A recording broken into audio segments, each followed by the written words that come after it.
Now, it is easy in the United States for us to forget that we are part of the colonial world. I've often thought of the United States as the wealthiest third world country in existence, right? The United States and Canada.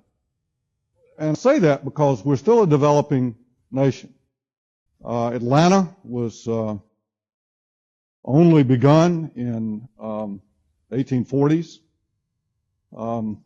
I realized a few years back that I, as a resident of Atlanta, had actually passed the threshold to become listed on the National Register of Historic Places. Me. That's how long I've been here. So I've been here for, over a third of the length of time Atlanta has been in existence. That's kind of a frightening thought, but it points out that it's recent. And I mention this because when Columbus, not knowing where he was going, not knowing where he had been, bumped into North and South America, the world doubled. And suddenly, what was a relatively empty continent in North America became available for European exploitation. The primary actors in the sort of conquest of the New World, North and South America, the Americas, were sort of in order: Spain, France, and England. And Portugal was a little involved, Brazil. The Dutch operated a little bit in New York, but not much. The Russians kind of fooled around with Alaska, but they sold it. The three primary colonial powers that sort of we ended up inheriting in the United States is really Spanish, French, and English. And so we'll concentrate on these three traditions. Now, before we do that, we'll come to England in the next lecture, but it's important to take a look at Spain. This is the city of Cordoba. At one point in time, around 800 in the Common Era, it is thought to have been the largest city in the world. It was a Roman city. Actually, the Roman Stoic philosopher Seneca, who was the teacher of Nero, not a very good pupil, I presume, ultimately was born here. He was a Jew, born here in Cordoba. And then due to the Moorish conquest of most of Spain, it fell into the hands of what's called Al-Andalus, still Andalusia, which was the last part of Moorish Spain. These were people from what is now Morocco, and they were here for a very long period of time. And so there's almost no trace of the Roman city remaining. We can't find anything in its outline. Instead, what we see are these little cul-de-sacs and so forth that were imported and brought into Cordoba as the city slowly changed over time. Its constitutional order changed. And much of this influence was retained even after the reconquest in the 15th century of the Common Era. This is a Roman bridge. What looks like a church is actually the great mosque of Cordoba. It's now a World Heritage Site, absolutely fantastic building. The reason it looks like a church is because that part of it actually was converted into a church under the reign of the Emperor Charles V, the same guy who had sacked Rome that led to the creation of the reconciliation of Campidoglio with the Pope. So when Charles V saw what his lieutenants were doing here, he stopped it. So this was never put into service for worship because Charles was a fairly smart guy and he realized this building was something that should not be altered in this way. This is what it looks like from the outside. It roughly, we think, occupies part of the site of the Roman Forum, which would follow the same pattern that we saw in York, where York Minster, the cathedral, is built directly on the site of the Forum. It's all walled about, quite beautiful. You enter into this, the patio of the orange trees. Very beautiful. These were both an indexical system so that you could know where to leave your shoes. You were on the third row, fourth tree down, sort of like when you go to a big parking deck and and you have a ticket or something and it says the orange level, row 15 or something. You go to the airport, H3 or something like that. This is where you would leave your shoes, the ablution fountain we see here before you enter the mosque to pray. It was an enormous building. It was built in phases over time. It was enormous, there we see it, because every male, just to remind you, every male in the city had to go there on Friday for Friday prayer. So there are a lot of shoes out in this courtyard. It is a forest of columns made from spolio, Roman columns, and in the Lisbon earthquake that leveled the city of 1755, this building, in which damage occurred as far away as Rabat in Morocco, all right? This building stood, and it stood because they adopted the old Roman method of putting lead plates between the capital and the column, which acted as a bushing, allowing movement like this without the thing falling down. Amazing, absolutely amazing. It was built out, as we see, in phases over time. That's the original mosque. It then is moved to this. It then is expanded out to here, this being the patio, and this is the tower for the call to prayer, the minaret. Sevilla, very similar story. It's a Roman city. If we squint our eyes, we can sort of imagine somewhere in here that this was actually the Roman, sort of the pomerium that we see along here, but sort of like that. We can assume here that this church, what's now a church, was actually built on top of the site of the forum. We have, again, a lot of these little cul-de-sac sort of streets and alleys that lead back in these tertiary streets. Quite extraordinary, quite beautiful into these interior courtyards. These are the Alcazar gardens that we see here.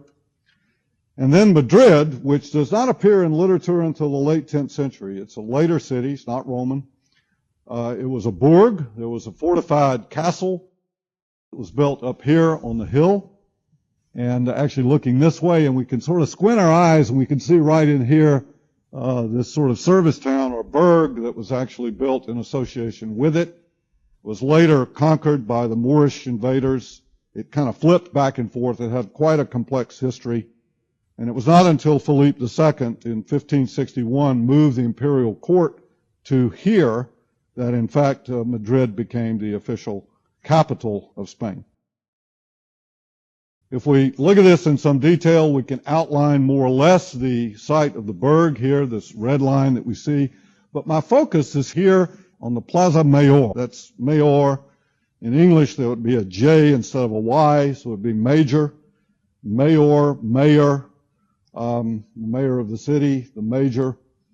And this was actually a market that developed just outside of the old wall of the burg. It was an Arab marketplace. It ultimately would go through a complete transformation when these Renaissance ideas began to be imported into Spain.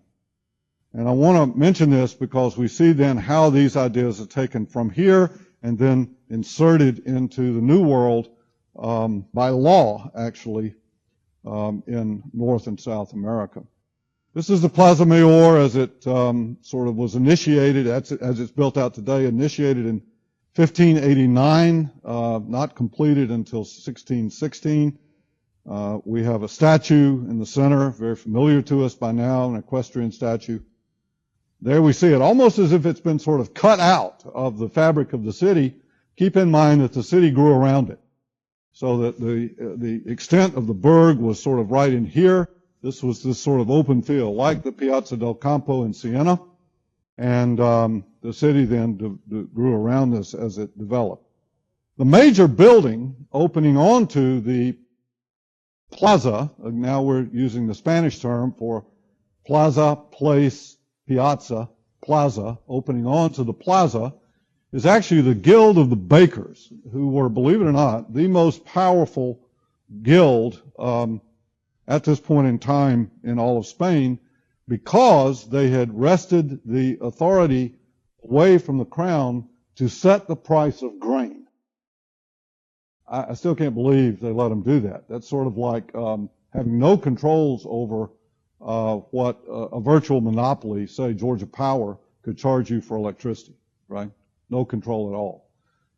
So if you wanted bread, you had to go through these guys. Thus, they were very powerful. They were really the power, to some degree, behind the throne. Also, Spain developed in the north, this is Santa Fe, not New Mexico, Santa Fe, Spain, developed similar to what we see in France and parts of England, these bastides, these military towns that were intended to, that were planned, that follow these kind of Renaissance principles that we see here.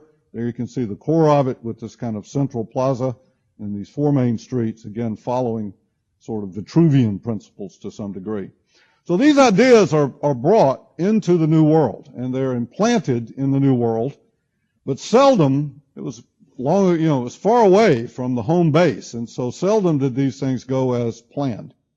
The Spanish were by far the most active, coming out of Castile and ultimately down into Sevilla.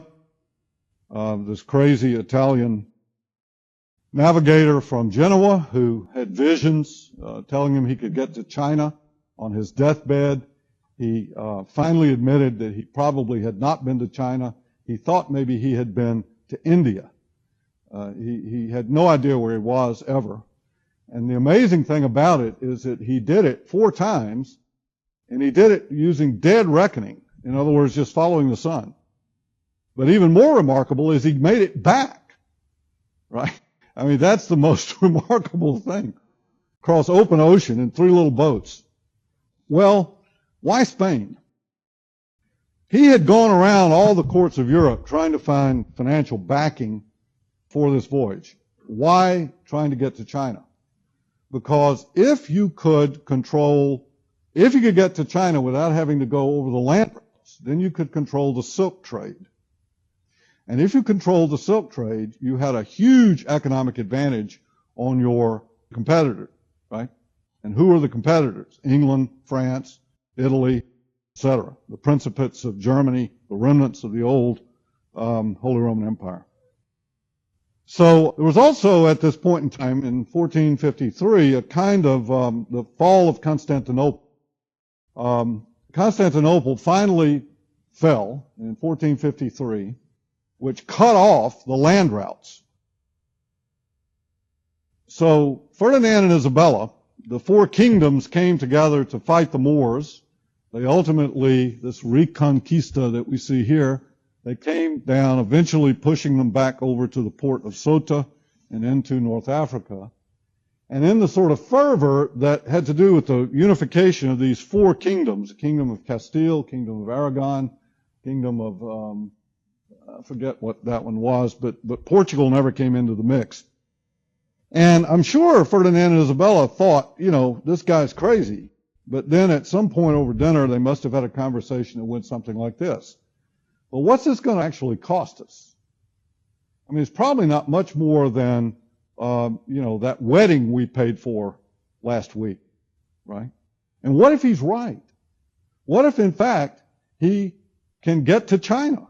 And we can open up trade routes to China, which would then give us a huge economic advantage over the French and over particularly the British. So they paid for 3 boats. He took off, several months later, about a year later, he shows back up again. Wow, they never expected to see him again. Of course, he made up all kinds of wonderful stories about gold and cities of gold and all these wonderful people and this land that was so fertile that you could do anything with it and so forth. And this sort of created then this push to sort of go out and conquer this territory, which they did. This is actually the building where, when he came back, he met with the King and the Queen of Spain. I think that's remarkable. It's in Barcelona. Well, the first place he hit was what is now the Dominican Republic. This is the island of Hispaniola. It's where the term Hispanic actually comes from. And the city that was built here, the settlement that was built, is Santo Domingo. It is the oldest European colonial enterprise in the Americas. He had no idea where he was. He finally, as I said, on his deathbed, admitted he might have actually been to India. No idea. This was then changed, and this city that we see here, this map actually is showing the second city that was built there. The initial settlement was established in 1494. This map dates to 1671. Well, this is, basically off the coast of Florida. So if you can imagine trying to control a territory as large as all of South and Central America, including most of California, Arizona, New Mexico, Texas, Florida, so on, you would have a pretty hard time imagining you could do that from this building, right? There's no internet, there's no courier, nothing. So they passed laws in 1573 called the Laws of the Indies, which were intended to then be a code book that would govern all the colonial settlements. And they got there were three types of cities we'll come to in a moment, but they got the church, particularly the Jesuit order of the Roman Church, involved, and soldiers, army, troops. This is very different from what we will see in the English colonies, where they were pretty much kind of on their own. So it creates a different thing. Now, what they found when these conquistadores found cities, in some cases, I mean, there wasn't much in Florida, but in some cases, like here, for example, in Peru, Cuzco, the capital of the Incan Empire, or here in what emerges as Mexico City, they found cities, real cities, cities that had obviously been planned. Cuzco looks a lot like one of those Minoan cities with a sort of royal compound that we see up here, associated also with the religion, the sort of ruler and the gods were, was ruling by divine right. That played a very important role in the Spanish ability to take them over too. Very important. But it was familiar to them. I mean, it had a wall, it had blocks, it had streets, so on and so forth. And in some cases, they simply overrode it. In other words, tore that down and built a church. Built a plaza, like a Plaza Mayor. In the case of Mexico City, which was actually on an island in a lake, they tore the whole thing down, filled in the lake. So here at Cajamarca, on the upper left, we actually see then the core of this Spanish colonial city, developed according to these laws of the Indies. And it was here, in fact, that the Spanish, with I think 4 cannon and about 130 troops, managed to take over an army of estimated to be about 800,000 people. I mean, incredible. They'd never seen a man ride a horse. They'd never seen anybody fire a cannon. But in the confusion, when they accidentally actually fired the cannon, they managed to capture the king. And in the Incan civilization, the king was literally the mouthpiece of the gods, and therefore nobody knew what to do. In other words, there was no second in command. There was no backup mechanism, right? So the king was actually imprisoned in a building here, and then eventually the Spanish just sort of took over the whole thing. And this is what it looks like today. But Cuzco, for example, we see these remarkable streets, blocks, houses, things that they simply left intact and then re-inscribed with their own institutions over the top of that. I think I mentioned in this course earlier, I used to get amused by the SAE house over here, which is next to the East Architecture Building, and that used to be a parking lot. I used to come that way every day to work, and every once in a while I would notice that the lion in front of the SAE house had been painted red and black, right? Because somebody from Athens had come over and painted it, sort of like writing their name over the top of these other guys, you see. Sort of tongue-in-cheek, but, it would disappear for a week and it would come back and be painted red and black. And that's what happens here. We have a temple here to the sun, an Incan town site believed to have been a temple to the sun god, which was the top guy. And they just simply built over the top of it. And in one case, actually putting a church right on top of the temple, actually remodeling the temple. Same thing we see in Rome when it converts to Christianity. Exactly the same thing. The Curia right, or the basilica, or any of these buildings that were associated with Roman institutions are simply reinscribed and built over. And that's what we're seeing here. But if we look at the architecture, it's not really Spanish. It's a mixture of things which includes Incan, indigenous elements, Mozarabic, that is the Al-Andalus, Moorish elements. There are porches, for example, today in Turkey that look a lot like this. And then these Italian Renaissance principles, this dome, this shell dome here that we see sort of attached to this, and this strange kind of fusion that occurs long away, far away from the scene of where the rules were actually made. Now, in the laws of the Indies, there were provisions made for three types of Spanish colonial cities. The first was the presidio. The presidio was a military settlement. This is the presidio of San Francisco, which California, which actually the Golden Gate Bridge is right here. It's still a section called the presidio in San Francisco today, although this is completely gone. It was later put into use as during World War I as a U.S. Army base, and then only recently, within the last decade, it was released by the military, by the United States government, released for real estate development. They sold it. And there's actually a forest preserve and other things there. It's really quite intelligent what they've done. That was the presidio. The second type is the pueblo. Now, once the area had the troops in it, once it was sort of secured, like one of these bastides, it was then necessary at some point to set up an administrative capital. The oldest one in what is now the United States, of course, is Santa Fe and New Mexico. And this is actually the pueblo, the administrative capital of the pueblo. This is the second type of city. And in some cases, the military, the presidio, and the pueblo were completely separate, as in San Francisco. In some cases, they were joined, such as at St. Augustine in Florida, where we see, actually, this is an English map after they took it over after the War of Jenkins Ear in 1715. But here we have the Castillo de San Marcos, and here we actually have what the British call the parade, but what would have been the Plaza Mayor. That would have had a church. There we see the church, Baboon, facing out onto it. Buenos Aires, the same thing. If we look down here, the plaza, originally Plaza Mayor, now named after a famous person, memorial. And then here we have the presidio. Here they are joined. And then the third type is the mission.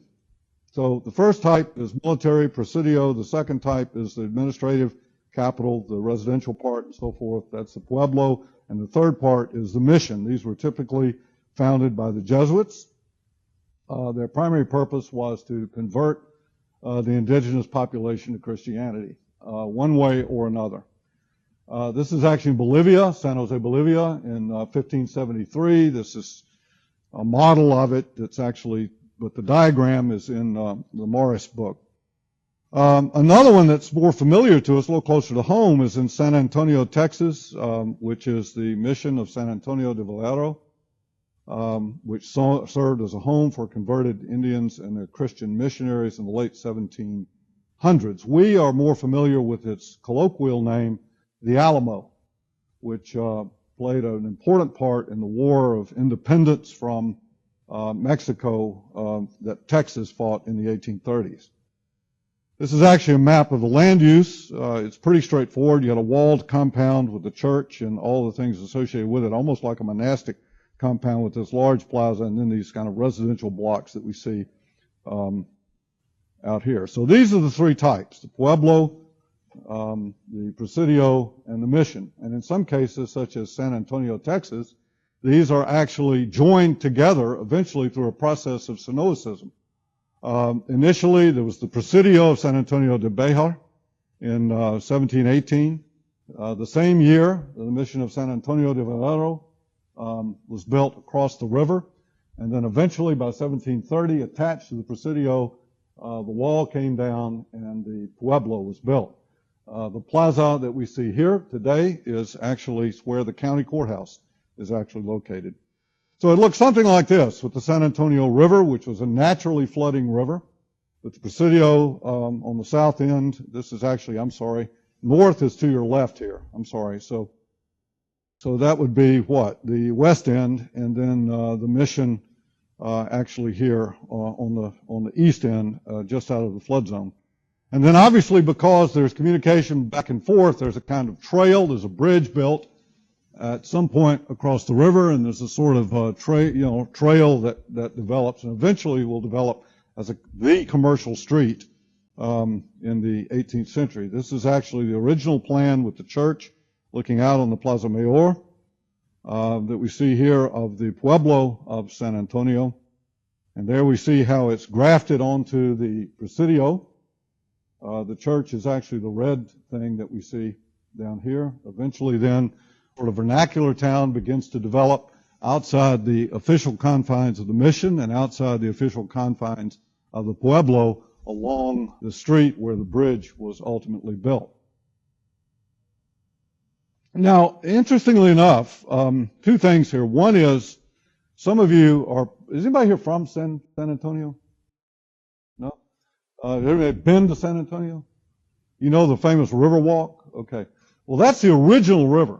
The problem is it kept flooding. So in the 1930s, under the Works Progress Administration, the Roosevelt administration, they actually built this sort of bypass that we see cutting through here, allowing this to become essentially a flood control device that then later, in the late 1970s, it began to be developed as this kind of entertainment district called the Riverwalk, as it is today.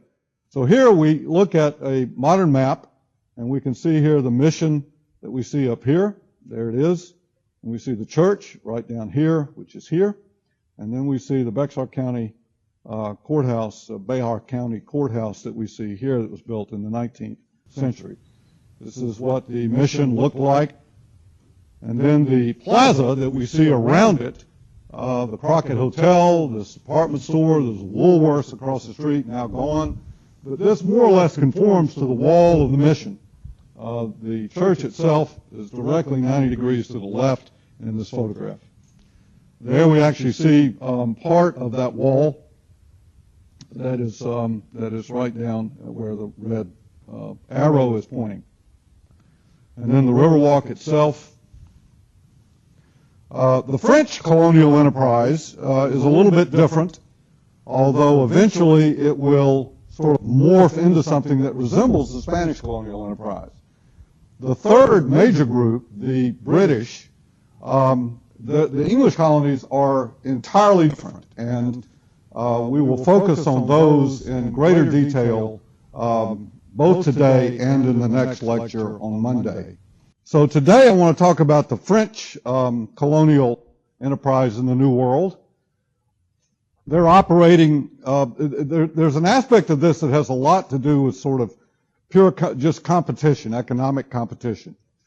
Once the Spanish, the French, and the English are all in competition with one another, sort of in a way like cities would be today, trying to promote economic development, trying to attract a Super Bowl, trying to, we talked about the Olympics earlier and so forth, to sort of put yourself on the global stage, so to speak, but also so that you can't let the other guys get sort of unfair advantage, in a sense. Not unfair, but at least corner the market.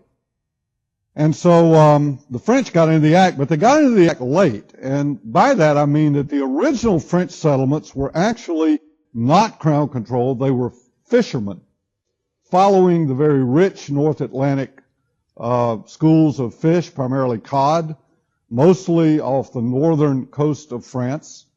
And they followed these, and eventually they bumped into the St. Lawrence Riverway that we see up here at the top, shaded in yellow.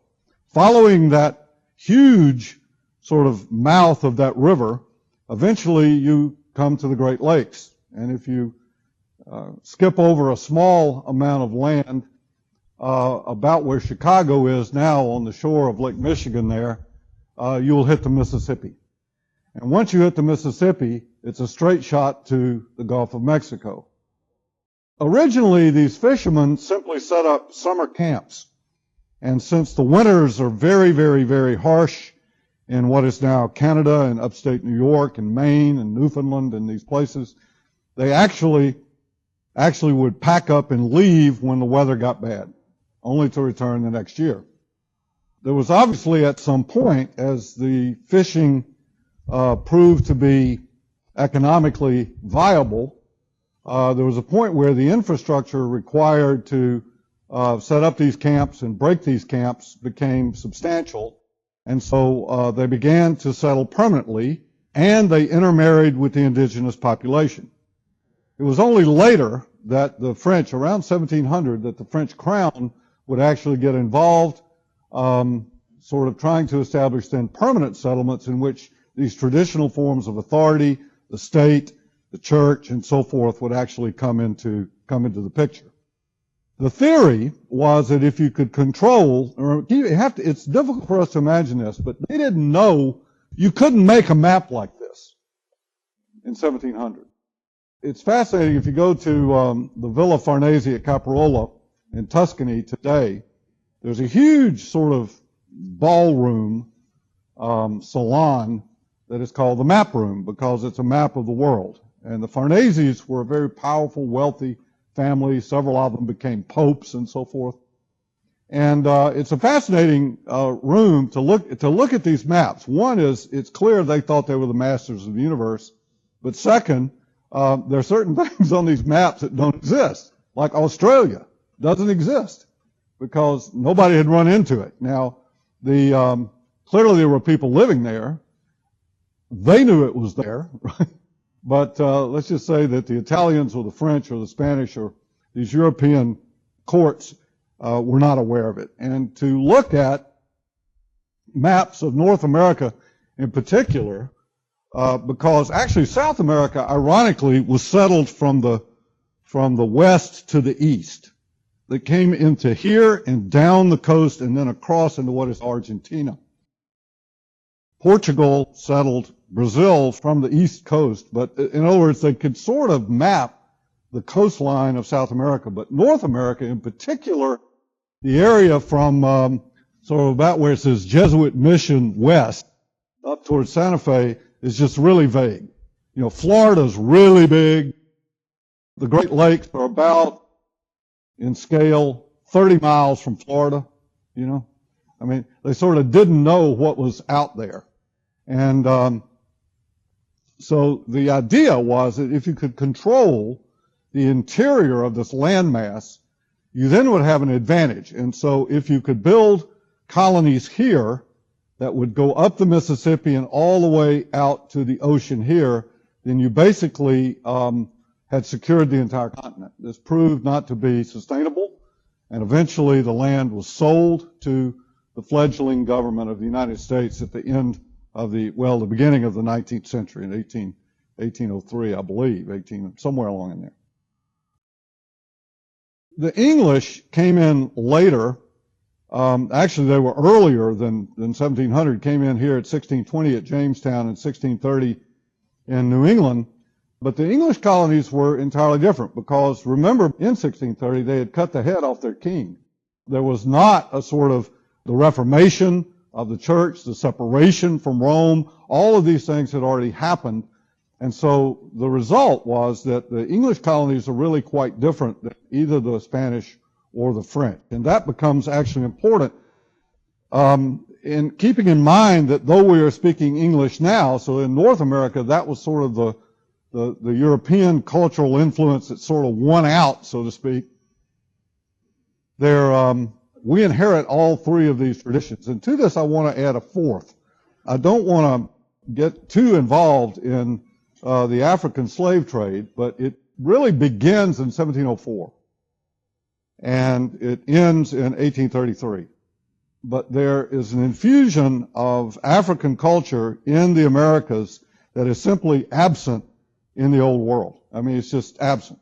Just like the English or the French or the Spanish, that doesn't mean that you have these sort of lock, stock, and barrel. These people had no government, they had no army, they had nothing, behind them like that. But in American culture, as we'll see at the very end today, I think it's important to understand that there's this deep, deep, deep infusion of African culture into the Americas, particularly in the Caribbean and South America, but also in North America. It is impossible, I'm going to skip to the last slide now, but I'm going to say this now. It is impossible to imagine something like jazz or rock and roll could ever have come fully blown out of Europe. Ever. Right? It is impossible. How many of you enjoy Louisiana cuisine, like gumbo, right? You like gumbo? That's a West African word for okra. All right? So if you begin to dig, what you discover is that there's all of this stuff that is deeply embedded in the DNA of the New World that is from Africa, even though clearly they were not one of these European colonial powers. Now, I mention this because today we'll focus first on the French, and then we'll move to the two of the English cultural hearts that have influence. And I want to focus here on Louisiana, which was fairly late in the French colonial enterprise, but again, they were trying to control the mouth of the Mississippi. Now, the Mississippi Delta, and by that I mean the geologic delta, not the part of Mississippi, the state that is, but it is a very complex river system, one that is still not fully understood, even from an engineering standpoint. It's very, very difficult. As we saw with Katrina, I mean, it's very difficult to control this river that actually is draining a third of a continent. It's a huge thing. I mean, the Ohio and the Missouri and all of these that come into it. But so you couldn't build down in here because this is all sort of swamp and bayou, and good French word for swamp. So they tried to settle initially on the bluffs overlooking the river so that they controlled the entry up. The first of these was Baton Rouge, which is means red stick, which is the capital of Louisiana today. And second, on the heels of that, was Natchez, and there were two settlements in Natchez.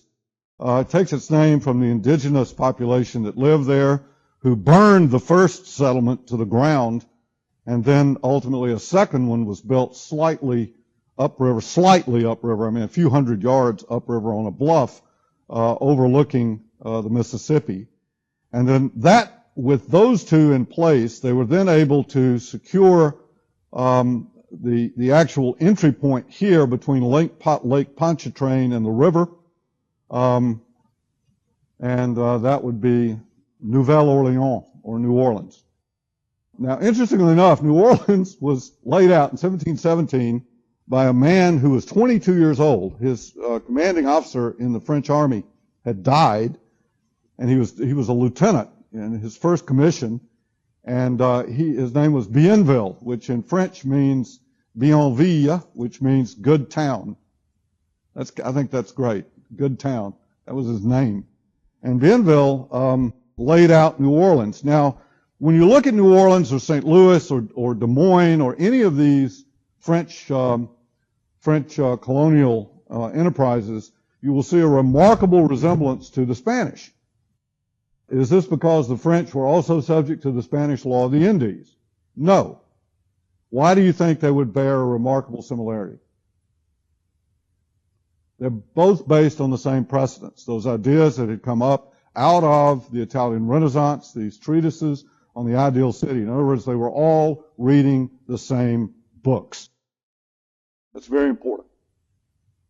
Well, if we look then at New Orleans, what we see is built on a bluff. Actually, during Katrina, the original part here did not flood.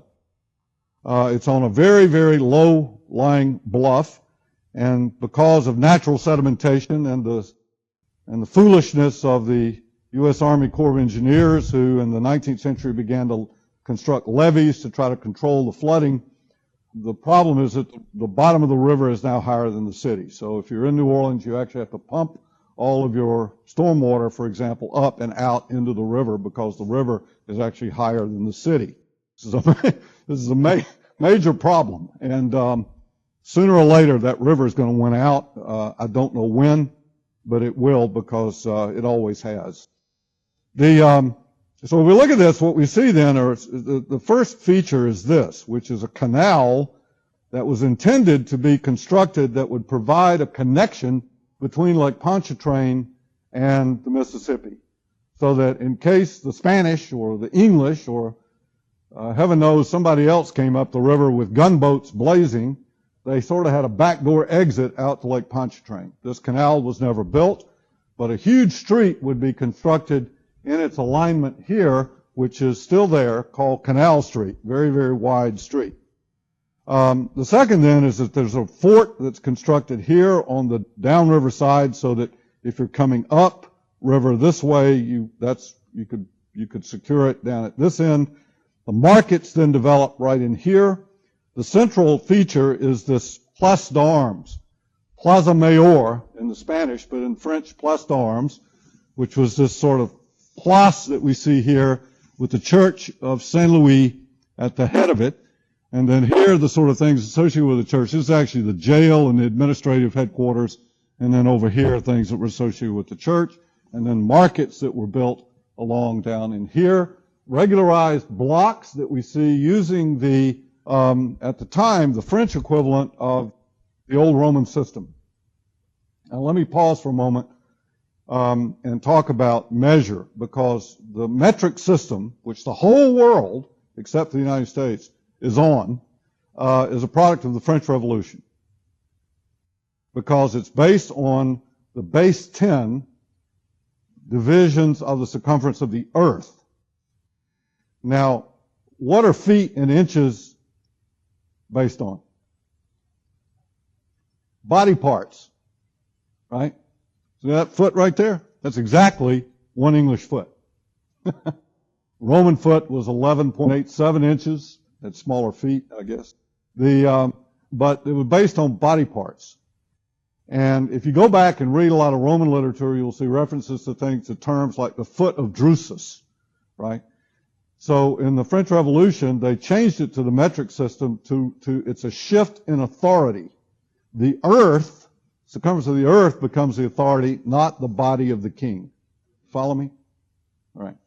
So, had the United States been formed 2 decades earlier, we would be on the metric system too, and we would not be using feet and inches and miles, which is essentially descended from the Roman system. Okay? More on that later.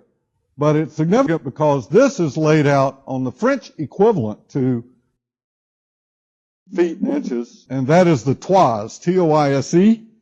And I don't know right now, and it's really not that important, exactly what the equivalent in meters or in feet would be for a toise, but it's funny when you read these old documents, because it refers to 14 toises or 8 toises. You say, what is a toise? T-O-I-S-E.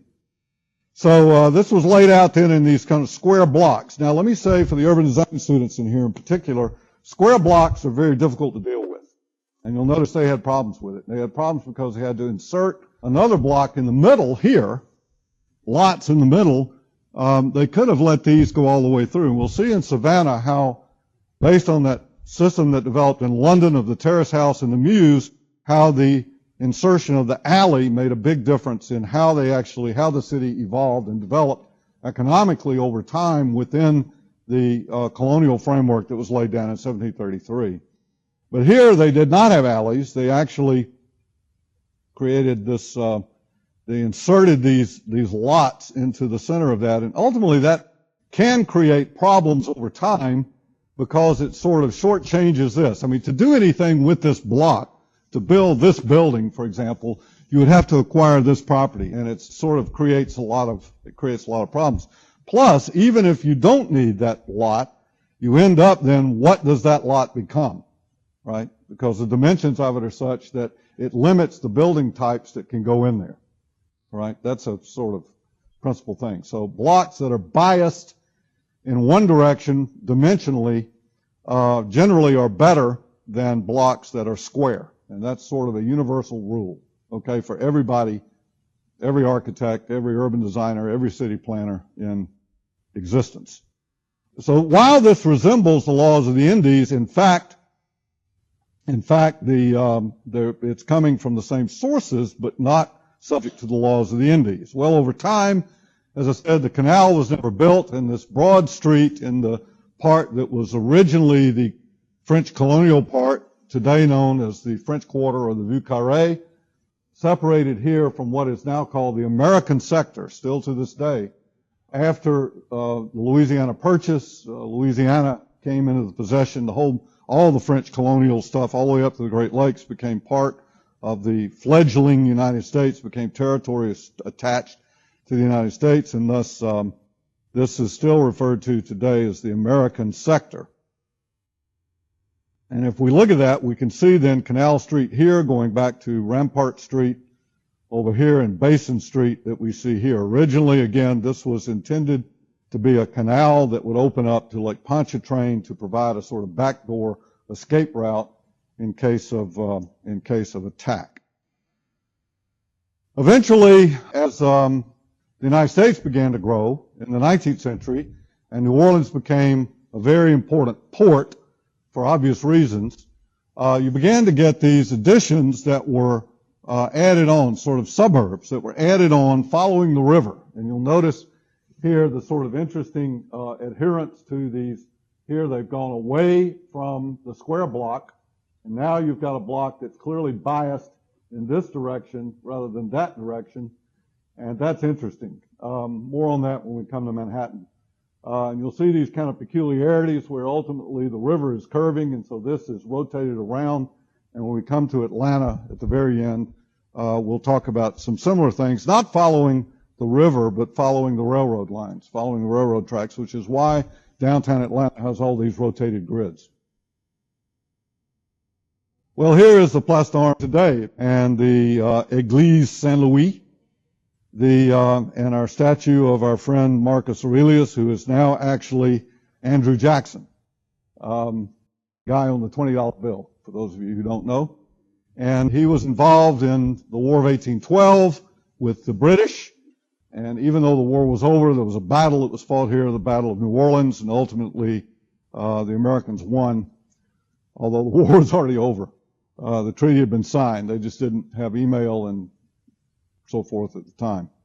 It's an old photograph, but New Orleans is often referred to, I've heard people refer to it as the most European of all American cities. I don't think so. I think it's the most American of all American cities, because it really is this agglomeration of all these colonial and African influences and Caribbean influences that are actually mixed together in a way so that it creates and forms its kind of its own world, its own sort of unique culture.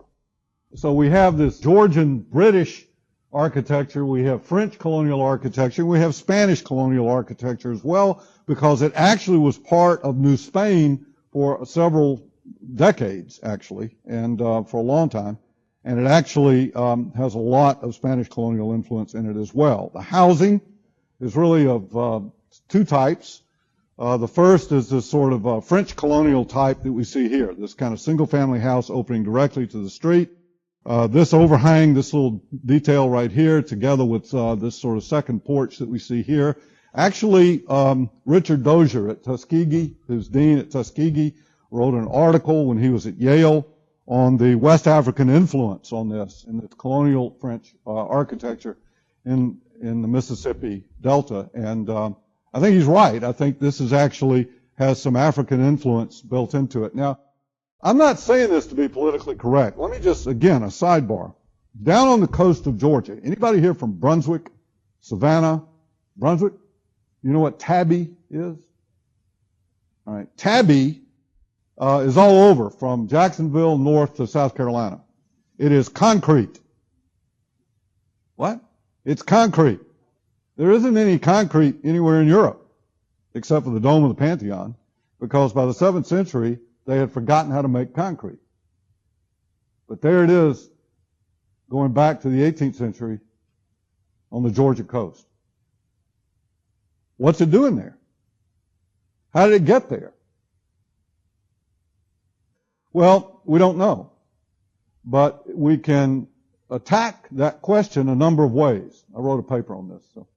One is to look at it etymologically. It comes from an Arabic word, tapi, which is an archaic word, no longer in use, which meant cement or cement house. Tapi. It first appears in the English colonies in the South after the War of Jenkins' Ear, which is where this English captain was trying to provoke a war with Spain in what is now around Brunswick, Georgia, 1715. And he actually cut his ear off and mailed it to his commanding officer, saying that he had been captured by the Spanish. Cut his own ear off and mailed it to his commanding officer, saying he had been taken prisoner. And whatever the code, the Geneva Convention equivalent was at that point in time, that was considered grounds for war. And so the war broke out, and the Spanish were not particularly interested in Florida anyway. It's mostly a sandbar, and what's not a sandbar is underwater. And they didn't have any stone, and they really sort of weren't all that serious about it, I think. Once they figured out there wasn't, Ponce de Leon Springs was not, Fountain of Youth and all that was not there, they kind of gave up. Well, anyway, St. Augustine was sacked by the British in 1715, and the first use of tabby was at the Castillo de San Marcos as a flooring material in the Presidio of St. Augustine in Florida. That's the first use that we know of. All right, that's one way. So it's this Arabic word. Well, that would indicate what? That it's coming from North Africa, probably. So let's assume there's Roman concrete still today all over Morocco, Mauritania, Algeria, Tunisia. You'll see huge amphitheaters and all kinds of things out in the middle of nowhere in some cases. So let's assume, here we have to speculate, that the knowledge of how to make this stuff actually came into, if it's in Mauritania, why would it not then travel further south into Sierra Leone, one of the exit ports of the Spanish slave trade, the biggest one, actually, going from there to the Canary Islands and into the Caribbean? And why then would it not have been brought to the New World by people who had knowledge of how to make this? The Spanish didn't know how to make concrete. Why not? Because concrete requires ash as a catalytic agent. And the Romans had that built in because pozzolana was actually a volcanic material, volcanic sand, that actually already had the ash in it. Brunelleschi never could figure out how to get it set up. He never could make it work. So what did they do? There are no rocks. There's no stone for aggregates in Florida. So what did they use in tabby? Do you know? Oyster shells. Oyster shells. And where did they get the lime? By burning the oyster shells. And what happens when you burn oyster shells? You get ash. So if you mix the lime from the burned oyster shell that already has the ash in the mix with water and sand, it will set up like concrete. It's the same thing, and you're using the shell itself as the aggregate. Over here on Marietta Street, in what is now it used to be the Advanced Wood Products Lab, College of Architecture has, it's now the Digital Fabrication Lab in the GTRI shop. We were adding on to that building, and we were putting in the footings and the foundations in the back, and we were digging, and guess what we found? Oyster shell. We're pretty far from the coast. Are we not? All right. Well, this is before they had figured out how to actually quarry granite out of Stone Mountain. So the crushed aggregates that you would get today that are mostly granite didn't exist. So the only aggregates they had for the concrete was oyster shell. So we can imagine that certain kinds of materials that are available here that are not available in Savannah or in Brunswick, for example, are being moved back and forth, vice versa, right, by rail car. And there, off of Marietta Street, between Marietta Street and the railroad going to Chattanooga, was in fact this cache of oyster shells. I have one of them sitting on my desk at home. It's amazing. So I believe tabby concrete actually came in from Africa. So I'm not just saying this, as I said, to be sort of up to date or something. I mean, I actually think this is like that. Well, the second type was actually the old Roman insula type, which has sort of been revived at some point, particularly in Spain and still exists in North Africa, and the French in the 19th century will actually adopt it for the Parisian apartment block. The difference, of course, is that here you're opening directly onto the street. Here you're entering into a courtyard, and then you're distributed both on the ground floor, which is given over to quartering of horses and other kinds of things associated with work, and then the living is upstairs. So even today, if you go to a hotel or something in the French Quarter, oftentimes your bedroom will open out to the street, right? You're actually distributed from the interior of the building up and out. This is Preservation Hall, which is, of course, a very famous place associated with the birth of jazz. Canal Street. This area in the center that's now a sort of rubber-tired streetcar, this very, very wide street. This was supposed to be the canal. This is Vieux Carré over here. This is the so-called American sector over here. This zone in the middle has a name. Does anyone know what that is? It says it up here. It's called the neutral territory or the neutral zone. Why? Well, when the English-speaking people came in after the Louisiana Purchase over here, they could not stand the people over here. And the people over here really could not stand the people over here. They didn't get along. So they had to meet in a public place. Now, most of these people were Protestant Christians, and most of these people were Roman Catholics. Right? So where do you think they met? In the Church of St. Louis? No. They met in the neutral zone, which is why it's actually called that. And again, this is something that I think is different about American urbanism, and that is that street plays a role historically as public space in a way that is very different than it did before, because the Place d'Armes was associated with a particular form of authority, whereas the street was considered to be neutral. And thus the territory, the name, still remains. Well, I'll meet you at the neutral zone, in the neutral zone at the neutral territory at noon for lunch. Still to this day. Now, I mentioned this earlier, and I just want to point this out because I don't want to put too fine a point on it, but here we have on a Saturday afternoon in 1980, they've closed off the Rue Royale down in the French Quarter, and I was walking along with my old Nicormat 35 millimeter camera, and I ran across these musicians who had kind of set up in the middle of the street, and they were really good, and they had attracted a crowd. And so here we have a man of African descent playing an Italian instrument, and a man who looks like he's perhaps of Irish descent playing an African instrument, and then some guy who looks like he's a refugee from the high school band over here playing this instrument, this tuba, or sometimes something similar is called a French horn. You get my point, right? That this is a unique mix and blend of things that did not and could not have happened anywhere in the old world. But in the colonial world, it is a world like, it's a house of mirrors. You know, it's like when you look at it, it looks like it's you, but it's really not. You know, you're actually over there somewhere. Or something where your clothes have all been turned inside out. Everything is all mixed together in a unique way. And eventually, over time, whether it's food or music or architecture or anything else, it actually blends together and it grows legs, and it creates its own culture. And I'm convinced that music is the North American contribution to the world. Could not have happened anywhere else.